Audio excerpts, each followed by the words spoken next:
তারপর I fall in love with that person, ওর সাথে আমার বিয়ে হলো। ও গানের মানুষ ছিল না, যেটা ছিল যে ওর সঙ্গে ওর বাবা মা আমার গানটা খুব পছন্দ করতো, কিন্তু আমি যে প্রফেশনালি গানটা করব, সবাই আমাকে ভালোবাসবে, আমার সুনাম হবে, মানে এগুলা ওদের কাছে অ্যাকসেপ্টেবল ছিল না। আমার টাইম লিমিট ছিল রাত 9টা, 9:30 বা 10টার পরে আমি বাসা থেকে বেরোতে পারবো না, বা বাড়ির বাইরে থাকতে পারবো না। তখন আমি কোনোদিন রাতে শো করি নাই। আমার মানে রুলস ছিল লাইফে, আমি মাসে একটা টেলিভিশন লাইভ করতে পারবো।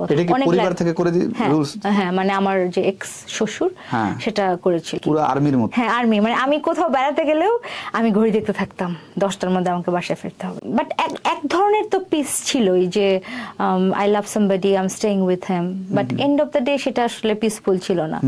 আমার শয়নে স্বপনে নিঃশ্বাস প্রশ্বাস সব জায়গায় হচ্ছে গান।